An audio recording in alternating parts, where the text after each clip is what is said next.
Hi friends, welcome back to my channel. Friends, ಎಲ್ಲರೂ ಹೇಗಿದ್ದೀರಾ? ಎಲ್ಲರೂ ಚೆನ್ನಾಗಿದ್ದೀರಾ ಅಂತ ಭಾವಿಸ್ತೀನಿ. ನಾನು ಕೂಡ ತುಂಬಾ ಚೆನ್ನಾಗಿದ್ದೀನಿ. ಫ್ರೆಂಡ್ಸ್, ಇದು ನನ್ನ ಗುರುವಾರದ ಡೈಲಿ ರುಟೀನ್ ವ್ಲಾಗ್ ಆಗಿರುತ್ತೆ. ನಾನಿವತ್ತು ಮಧ್ಯಾಹ್ನದಿಂದ ವ್ಲಾಗ್ನ ಶುರು ಮಾಡ್ತಾ ಇದ್ದೀನಿ. ನಾನಿವತ್ತು ನಮ್ಮ ಮನೆಯಲ್ಲಿ ಕೆಲವೊಂದು ಸ್ಪೆಷಲ್ ಡಿಶಸ್ನ ಪ್ರಿಪೇರ್ ಮಾಡ್ತಾ ಇದ್ದೀನಿ ನಾನ್ ವೆಜ್ಜಲ್ಲಿ. ಹಾಗಾಗಿ ದಯವಿಟ್ಟು ವಿಡಿಯೋನ ಸ್ಕಿಪ್ ಮಾಡದೆ ಪೂರ್ತಿಯಾಗಿ ನೋಡಿ. ಹಾಗೆ ವಿಡಿಯೋ ಇಷ್ಟ ಆದರೆ ಪ್ಲೀಸ್ ಒಂದು ಲೈಕ್ ಮಾಡಿ, ಜೊತೆಗೆ ನಿಮ್ಮ ಫ್ಯಾಮಿಲಿ ಫ್ರೆಂಡ್ಸಿಗೂ ವಿಡಿಯೋನ ಶೇರ್ ಮಾಡಿ.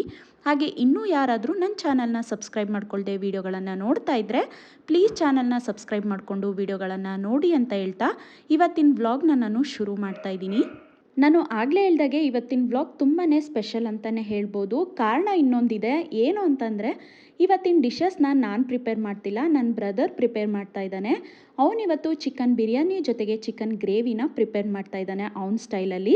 ನಾನು ಜಸ್ಟ್ ಅವನಿಗೆ ಏನೆಲ್ಲ ಬೇಕೋ ಅದನ್ನು ರೆಡಿ ಮಾಡಿ ಕೊಡ್ತಾ ಇದ್ದೀನಿ. ಅದಕ್ಕೋಸ್ಕರನಾದರೂ ನೀವು ವಿಡಿಯೋನ ಸ್ಕಿಪ್ ಮಾಡದೆ ಪೂರ್ತಿಯಾಗಿ ನೋಡಿ ಅಂತ ನಾನು ರಿಕ್ವೆಸ್ಟ್ ಮಾಡ್ಕೊಳ್ತಾ ಇದ್ದೀನಿ. ನಾನೀಗ ಬಿರಿಯಾನಿ ಮತ್ತು ಚಿಕನ್ ಗ್ರೇವಿಗೆ ಬೇಕಾಗಿರೋವಂಥ ಎಲ್ಲ ಐಟಮ್ಸ್ನು ತೆಗೆದಿಟ್ಕೊಂಡು ನಂತರ ಇದನ್ನು ಕಟ್ ಮಾಡ್ಕೊಳ್ತಾ ಇದ್ದೀನಿ. ನಾನಿಲ್ಲಿ ಚಿಕನ್ ಗ್ರೇವಿ ಮಾಡೋದಕ್ಕೆ ಕರ್ಬೇವಿನ ಸೊಪ್ಪನ್ನು ತೊಗೊಂಡಿದ್ದೀನಿ. ಕರ್ಬೇವಿನ ಸೊಪ್ಪನ್ನು ನಾವು ಚಿಕನ್ ಗ್ರೇವಿಗೆ ಹಾಕೋದ್ರಿಂದ ಫ್ಲೇವರ್ ಮತ್ತು ಟೇಸ್ಟ್ ಎರಡೂ ಚೆನ್ನಾಗಿರುತ್ತೆ. ಹಾಗೆ 3 ಟೊಮೊಟೊನ ತೊಗೊಂಡಿದ್ದೀನಿ. ಇದರಲ್ಲಿ 2 ಟೊಮೊಟೊನ ಬಿರಿಯಾನಿಗೆ ಹಾಕ್ಕೊಳ್ತೀವಿ, 1 ಟೊಮೊಟೊನ ಚಿಕನ್ ಗ್ರೇವಿಗೆ ಹಾಕ್ಕೊಳ್ತಾ ಇದ್ದೀವಿ. ಇಲ್ಲಿ ಫಸ್ಟಿಗೆ ಚಿಕನ್ ಬಿರಿಯಾನಿಗೆ ಬೇಕಾಗಿರೋಂಥ ಟೊಮೊಟೊನ ನಾನು ಸ್ಲೈಸ್ ರೀತಿ ಕಟ್ ಮಾಡ್ಕೊಳ್ತಾ ಇದ್ದೀನಿ. ಇಲ್ಲಿ 2 ಟೊಮೊಟೊನ ನಾವು ಬಿರಿಯಾನಿಗೆ ಯೂಸ್ ಮಾಡ್ತಿರೋದ್ರಿಂದ 2 ಟೊಮೊಟೊನ ಸ್ಲೈಸ್ ರೀತಿ ನೀಟಾಗಿ ಕಟ್ ಮಾಡ್ಕೊಳ್ತಾ ಇದ್ದೀವಿ. ಮತ್ತೊಂದು ಟೊಮೊಟೊನ ಕಟ್ ಮಾಡಿಕೊಂಡು ನಾನು ಮಿಕ್ಸಿ ಜಾರ್ಗೆ ಹಾಕ್ಕೊಳ್ತಾ ಇದ್ದೀನಿ. ನಾನು ಕ್ವಿಕ್ಕಾಗಿ ಬೇಗ ಆಗಲಿ ಅಂದ್ಬಿಟ್ಟು ಒಂದೇ ಸಾರಿ ಎಲ್ಲದನ್ನು ರೆಡಿ ಮಾಡಿ ಇಟ್ಕೊಂಡ್ಬಿಡ್ತಾ ಇದ್ದೀನಿ. ಈಗ ನಾನು ಚಿಕನ್ ಗ್ರೇವಿಗೆ ಬೇಕಾಗಿರೋಂಥ ಟೊಮೊಟೊನ ಮಿಕ್ಸಿ ಜಾರ್ಗೆ ಹಾಕ್ಕೊಂಡಿದ್ದಾದ ನಂತರ ಇಲ್ಲಿ ಈರುಳ್ಳಿನ ಕಟ್ ಮಾಡ್ಕೊಳ್ತಾ ಇದ್ದೀನಿ. ಈರುಳ್ಳಿನೂ ಅಷ್ಟೇ ನಾನು ಚಿಕನ್ ಗ್ರೇವಿಗೆ ಜೊತೆಗೆ ಚಿಕನ್ ಬಿರಿಯಾನಿಗೆ ಎರಡಕ್ಕೂ ಸಹ ಒಂದೇ ಸಾರಿ ಕಟ್ ಮಾಡ್ಕೊಂಡ್ಬಿಡ್ತಿದ್ದೀನಿ. ಈರುಳ್ಳಿನ ಕಟ್ ಮಾಡುವಾಗ ಕೆಲವ್ರಿಗೆ ಕಣ್ಣಲ್ಲಿ ನೀರು ಬರುತ್ತೆ, ಕಣ್ಣು ಉರಿ ಆಗುತ್ತೆ. ಅಂಥ ಸಮಯದಲ್ಲಿ ನೀವು ಈರುಳ್ಳಿ ಸಿಪ್ಪೆನ ಒಂದು ಸಿಪ್ಪೆ ತೆಗೆದು ತಲೆ ಮೇಲೆ ಇಟ್ಕೊಂಡ್ರೆ ಉರಿ ಕಡಿಮೆ ಆಗುತ್ತೆ, ಕಣ್ಣಲ್ಲಿ ನೀರು ಬರೋದಿಲ್ಲ. ಅಥವಾ ನಾನಿವಾಗ ಈರುಳ್ಳಿನ ಕಟ್ ಮಾಡಿದ ತಕ್ಷಣ ನೀರಲ್ಲಿ ಹಾಕ್ಕೊಳ್ತಾ ಇದ್ದೀನಿ ಅಲ್ವಾ, ಆ ರೀತಿ ಈರುಳ್ಳಿ ಕಟ್ ಮಾಡಿಕೊಂಡು ಹೇಗಿದ್ರೂ ವಾಶ್ ಮಾಡಬೇಕಲ್ವ, ಕಟ್ ಮಾಡ್ಕೊಳ್ತಾನೆ ನೀರಿಗೆ ಹಾಕ್ಕೊಂಡ್ರೆ ಈರುಳ್ಳಿನಲ್ಲಿರೋವಂಥ ಖಾರ ಸ್ವಲ್ಪ ಕಡಿಮೆ ಆಗುತ್ತೆ, ಕಣ್ಣಲ್ಲಿ ಉರಿ ಬರೋಲ್ಲ, ಜೊತೆಗೆ ನೀರು ಬರೋದಿಲ್ಲ. ಹಾಗಾಗಿ ನಾನಿಲ್ಲಿ ಈರುಳ್ಳಿನ ಕಟ್ ಮಾಡಿದ ತಕ್ಷಣವೇ ನೀರಲ್ಲಿ ಹಾಕ್ಕೊಳ್ತಾ ಇದ್ದೀನಿ. ನಂತರ ನಾನು ಸಿಪ್ಪೆ ಎಲ್ಲ ಹಾಕ್ಕೊಳ್ಳೋದಕ್ಕೆ ಒಂದು ಪ್ಲೇಟ್ನ ಇಟ್ಕೊಂಡು ಅದರಲ್ಲಿ ಹಾಕ್ಕೊಳ್ತಾ ಇದ್ದೀನಿ.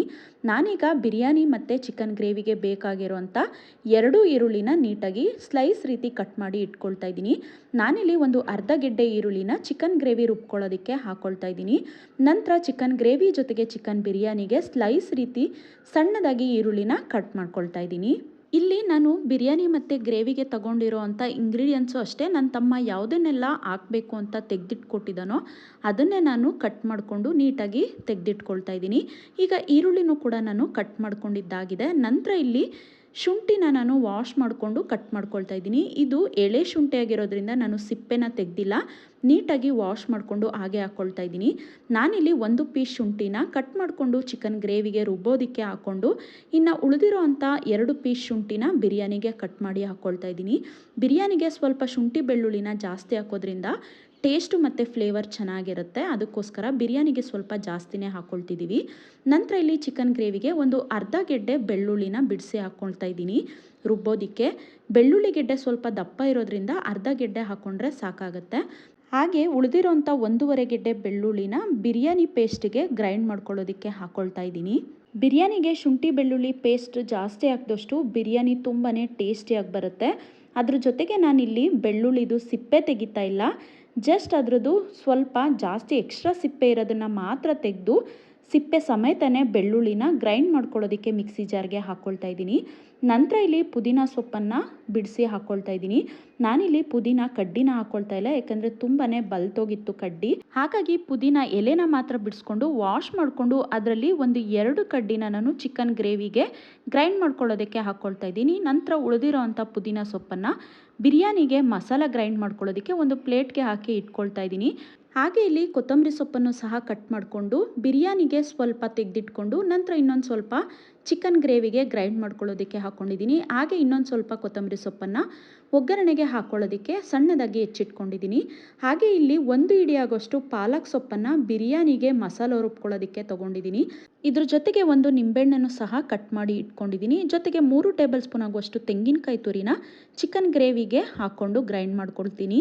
ಹಾಗೆ ಚಿಕನ್ ಕೂಡ ತೊಳೆದು ಇಟ್ಕೊಂಡಿದ್ದೀನಿ. ಹಾಗೆ ಚಿಕನ್ ಗ್ರೇವಿನ ಗ್ರೈಂಡ್ ಮಾಡ್ಕೊಳ್ಳೋದಕ್ಕೆ 2 ಟೇಬಲ್ ಸ್ಪೂನ್ ಆಗುವಷ್ಟು ಮನೇಲೇ ಮಾಡಿರುವಂಥ ಸಾಂಬಾರ್ ಪೌಡರ್, ಹಾಗೆ 2 ಟೇಬಲ್ ಸ್ಪೂನ್ ಆಗುವಷ್ಟು ಧನಿಯಾ ಪೌಡರ್, 1 ಟೇಬಲ್ ಸ್ಪೂನ್ ಆಗುವಷ್ಟು ಗರಂ ಮಸಾಲ, ಅರ್ಧ ಟೇಬಲ್ ಸ್ಪೂನ್ ಆಗುವಷ್ಟು ಚಿಲ್ಲಿ ಪೌಡರ್ನ ಸೇರಿಸ್ಕೊಳ್ತಾ ಇದ್ದೀನಿ.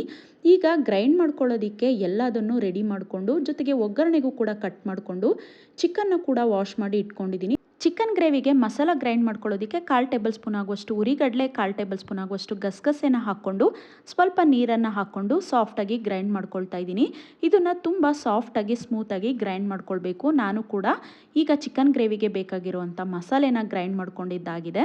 ಆನಂತರ ನಾನಿಲ್ಲಿ ಬಿರಿಯಾನಿಗೆ ಶುಂಠಿ ಬೆಳ್ಳುಳ್ಳಿ ಪೇಸ್ಟನ್ನು ಗ್ರೈಂಡ್ ಮಾಡ್ಕೊಳ್ತಾ ಇದ್ದೀನಿ.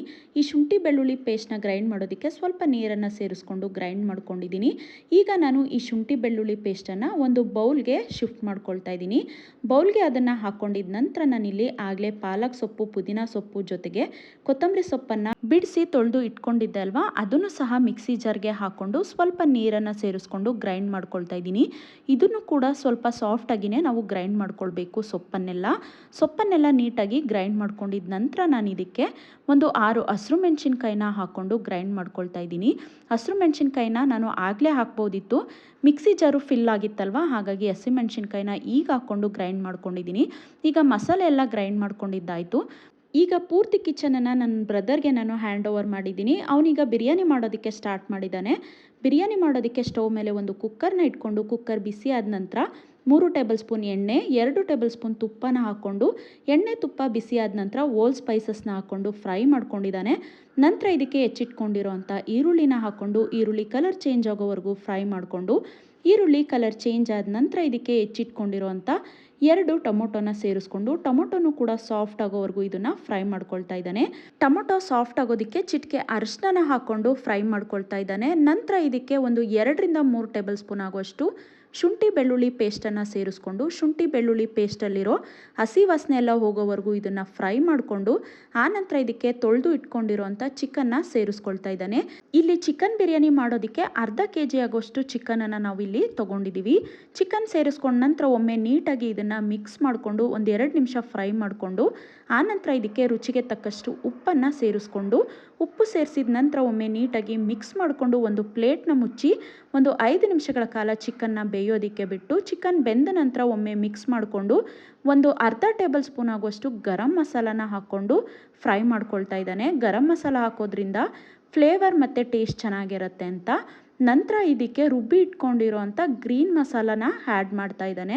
ಈ ರೀತಿ ಗ್ರೀನ್ ಮಸಾಲಾನ ಗ್ರೈಂಡ್ ಮಾಡಿಕೊಂಡು ಸೇರಿಸ್ಕೊಳ್ಳೋದ್ರಿಂದ ಚಿಕನ್ ಬಿರಿಯಾನಿ ಸೇಮ್ ಹೋಟೆಲಲ್ಲಿ ದಮ್ ಬಿರಿಯಾನಿ, ದೊನ್ನೆ ಬಿರಿಯಾನಿ ಯಾವ ರೀತಿ ಇರುತ್ತೋ ಅದೇ ರೀತಿ ಮನೆಯಲ್ಲೇ ಮಾಡ್ಕೊಳ್ಬೋದು.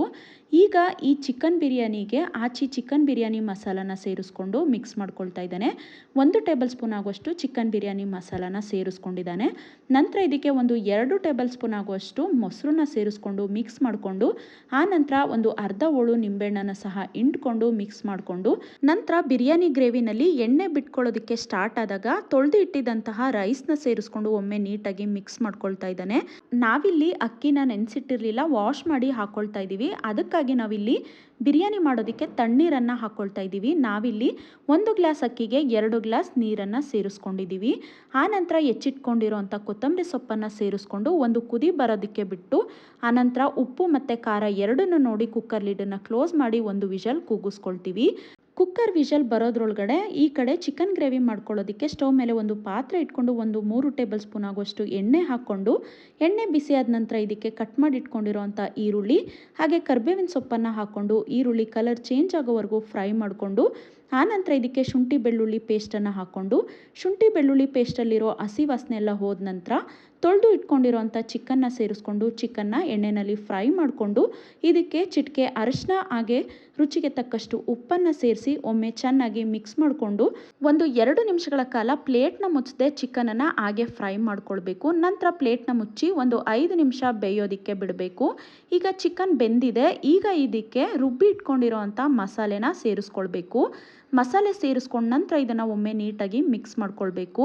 ಏಕೆಂದರೆ ಕನ್ಸಿಸ್ಟೆನ್ಸಿ ನೋಡ್ಕೊಬೇಕು, ತಿಕ್ಕಾಗಿ ಬೇಕಾ ಅಥವಾ ಸ್ವಲ್ಪ ತೆಳುವಾಗಿ ಬೇಕಾ ಅಂತ.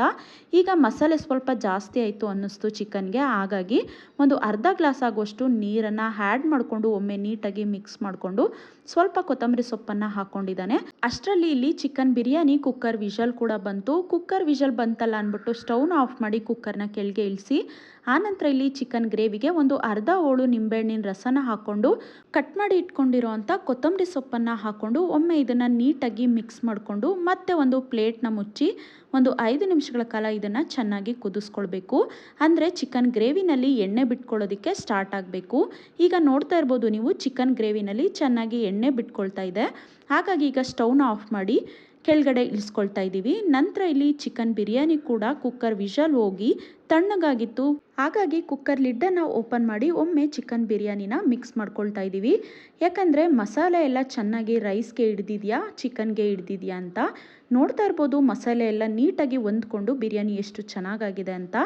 ಒಂದು ಪ್ಲೇಟ್ನ ಮುಚ್ಚಿ ಒಂದು 5 ನಿಮಿಷ ಬಿರಿಯಾನಿ ತಣ್ಣಗಾಗೋದಕ್ಕೆ ಬಿಟ್ಟು ಇಲ್ಲಿ ನಾನು ಮೊಸರು ಬಜ್ಜಿನ ಮಾಡ್ಕೊಳ್ತಾ ಇದ್ದೀನಿ. ಮೊಸರು ಬಜ್ಜಿ ಮಾಡೋದಕ್ಕೆ ಒಂದು ಅರ್ಧ ಕಟ್ ಮಾಡಿ ಇಟ್ಕೊಂಡಿರೋಂಥ ಈರುಳ್ಳಿ, ಒಂದು ಅರ್ಧ ಕಟ್ ಮಾಡಿ ಇಟ್ಕೊಂಡಿದ್ದಂತಹ ಸೌತೆಕಾಯಿ ಜೊತೆಗೆ ಹೆಚ್ಚಿಟ್ಕೊಂಡಿರೋಂಥ ಕೊತ್ತಂಬರಿ ಸೊಪ್ಪನ್ನು ಸೇರಿಸ್ಕೊಂಡು ಒಂದು ಹಸಿರು ಮೆಣಸಿನ್ಕಾಯಿನ ಕಟ್ ಮಾಡಿ ಹಾಕ್ಕೊಂಡು ಹಾಗೆ ರುಚಿಗೆ ತಕ್ಕಷ್ಟು ಉಪ್ಪನ್ನು ಸೇರಿಸಿ ಒಮ್ಮೆ ನೀಟಾಗಿ ಮಿಕ್ಸ್ ಮಾಡ್ಕೊಳ್ತಾ ಇದ್ದೀನಿ. ಬಿರಿಯಾನಿಗೆ ಮೊಸರು ಬಜ್ಜಿ ಇದ್ದರೆ ತುಂಬಾ ಚೆನ್ನಾಗಿರುತ್ತೆ. ಈಗ ಮೊಸರು ಬಜ್ಜಿ ಕೂಡ ರೆಡಿ ಆಯಿತು. ಹಾಗೆ ನಾನಿಲ್ಲಿ ಸೌತೆಕಾಯಿ, ಟೊಮೊಟೊ, ನಿಂಬೆಹಣ್ಣು, ಈರುಳ್ಳಿನೂ ಸಹ ಕಟ್ ಮಾಡಿ ಇಟ್ಕೊಂಡಿದ್ದೀನಿ. ಈಗ ನನ್ನ ಬ್ರದರ್ ಪ್ರಿಪೇರ್ ಮಾಡಿರೋವಂಥ chicken biryani, chicken gravy ready ಆಗಿದೆ.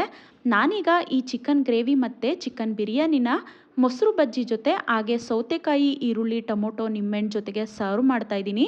ಈ ಬಿರಿಯಾನಿ ನೋಡೋದಕ್ಕೆ ಎಷ್ಟು ಚೆನ್ನಾಗಿ ಕಾಣ್ತಾ ಇದೆಯೋ ಟೇಸ್ಟ್ ಕೂಡ ಅಷ್ಟೇ ಚೆನ್ನಾಗಿತ್ತು. ಖಂಡಿತ ನೀವು ಒಂದ್ಸರಿ ಈ ಬಿರಿಯಾನಿ ರೆಸಿಪಿನ ಟ್ರೈ ಮಾಡಿ ನೋಡಿ. ಕೆಲವೊಮ್ಮೆ ಹುಡುಗಿರಾಗಿ ನಾವೇ ಕೆಲವೊಂದು ಮಿಸ್ಟೇಕ್ಸ್ನ ಮಾಡ್ತೀವಿ ಅಡುಗೆನ ಮಾಡುವಾಗ. ನನ್ನ ತಮ್ಮ ಎಷ್ಟು ಪರ್ಫೆಕ್ಟಾಗಿ ಇವತ್ತು ಚಿಕನ್ ಬಿರಿಯಾನಿ ಮತ್ತು ಚಿಕನ್ ಗ್ರೇವಿನ ಮಾಡಿದ್ದ ಅಂದರೆ ಖಂಡಿತ ಈ ಭಾಗ್ಯ ಯಾರಿಗುಂಟು ಯಾರಿಗಿಲ್ಲ ಅನ್ನಿಸ್ತು. ತಮ್ಮನ ಕೈಯಲ್ಲಿ ಅಡುಗೆ ಮಾಡಿಸ್ಕೊಂಡು ತಿನ್ನೋ ಅದೃಷ್ಟ ನನಗೆ ಇತ್ತು ಅನಿಸುತ್ತೆ ಇವತ್ತು. ನನಗಂತೂ ಚಿಕನ್ ಬಿರಿಯಾನಿ ತುಂಬಾ ಇಷ್ಟ ಆಯಿತು, ತುಂಬಾ ಎಂಜಾಯ್ ಮಾಡಿಕೊಂಡು ತಿಂದೆ. ಮಧ್ಯಾಹ್ನ ಲಂಚೆಲ್ಲ ಆದಮೇಲೆ ಒಂದು ಸ್ವಲ್ಪ ಹೊತ್ತು ರೆಸ್ಟ್ ಮಾಡಿ ಸಂಜೆ 5:30 ಆದ ನಂತರ ಟೀ ಬದಲಿಗೆ ಮಸ್ಕ್ ಮೆಲನ್ ಜ್ಯೂಸ್ನ ಮಾಡೋಣ ಅಂತ ಮಸ್ಕ್ ಮೆಲನ್ಗೆ ಒಂದು ಅರ್ಧ ಗ್ಲಾಸ್ ನೀರನ್ನು ಹಾಕ್ಕೊಂಡು ಒಂದು 3 ಟೇಬಲ್ ಸ್ಪೂನ್ ಆಗುವಷ್ಟು ಬೆಲ್ಲದ ಪೌಡ್ರನ್ನ ಹಾಕ್ಕೊಂಡು ಅರ್ಧ ಟೇಬಲ್ ಸ್ಪೂನ್ ಆಗುವಷ್ಟು ವೆನಿಲಾ ಎಸೆನ್ಸಲ್ನ ಹಾಕ್ಕೊಂಡು ಗ್ರೈಂಡ್ ಮಾಡ್ಕೊಳ್ತಾ ಇದ್ದೀನಿ. ಇದನ್ನು ತುಂಬಾ ಸಾಫ್ಟಾಗಿ ಗ್ರೈಂಡ್ ಮಾಡಿಕೊಂಡು ನಂತರ ಇದನ್ನು ಸರ್ವ್ ಮಾಡ್ತಾ ಇದ್ದೀನಿ. ಈ ಸಮ್ಮರ್ಗೆ ತಂಪಾಗಿ ಏನಾದರೂ ಕುಡಿತಾನೆ ಇರಬೇಕು ಅನಿಸ್ತಿರುತ್ತೆ. ಅದರಲ್ಲೂ ಮಸ್ಕ್ ಮೆಲನ್ ಜ್ಯೂಸ್ ತುಂಬಾ ಒಳ್ಳೆಯದು ಆರೋಗ್ಯಕ್ಕೆ, ಜೊತೆಗೆ ದೇಹಕ್ಕೂ ಕೂಡ ತುಂಬಾ ತಂಪನ್ನು ಕೊಡುತ್ತೆ. ಹಾಗಾಗಿ ನಾನು ರೆಗ್ಯುಲರ್ ಆಗಿ ಮಸ್ಕ್ ಮೆಲನ್ ಜ್ಯೂಸನ್ನು ಮಾಡ್ತಾನೆ ಇರ್ತೀನಿ. ಇಲ್ಲಿಗೆ ಇವತ್ತಿನ ವ್ಲಾಗ್ನ ನಾನು ಎಂಡ್ ಮಾಡ್ತಾ ಇದ್ದೀನಿ. ಖಂಡಿತ ಈ ವಿಡಿಯೋ ನಿಮ್ಗೆಲ್ರಿಗೂ ಇಷ್ಟ ಆಗಿರುತ್ತೆ ಅಂತ ಭಾವಿಸ್ತೀನಿ. ವಿಡಿಯೋ ಇಷ್ಟ ಆಗಿದ್ರೆ ಪ್ಲೀಸ್ ಒಂದು ಲೈಕ್ ಮಾಡಿ. ಹಾಗೆ ಇನ್ನೂ ಯಾರಾದರೂ ಚಾನಲ್ನ ಸಬ್ಸ್ಕ್ರೈಬ್ ಮಾಡ್ಕೊಳ್ದೆ ವಿಡಿಯೋಗಳನ್ನು ನೋಡ್ತಾ ಇದ್ರೆ ದಯವಿಟ್ಟು ಚಾನಲ್ನ ಸಬ್ಸ್ಕ್ರೈಬ್ ಮಾಡಿಕೊಂಡು ವಿಡಿಯೋಗಳನ್ನು ನೋಡಿ. ಹಾಗೆ ಇದೇ ರೀತಿ ನನ್ನ ಚಾನಲ್ನಲ್ಲಿ ಇನ್ನೂ ಹೆಚ್ಚು ಹೊಸ ವಿಡಿಯೋ ನೋಟಿಫಿಕೇಶನ್ಗಾಗಿ ಬೆಲ್ ಐಕಾನ್ ಕ್ಲಿಕ್ ಮಾಡೋದನ್ನ ಮರಿಬೇಡಿ. Thank you.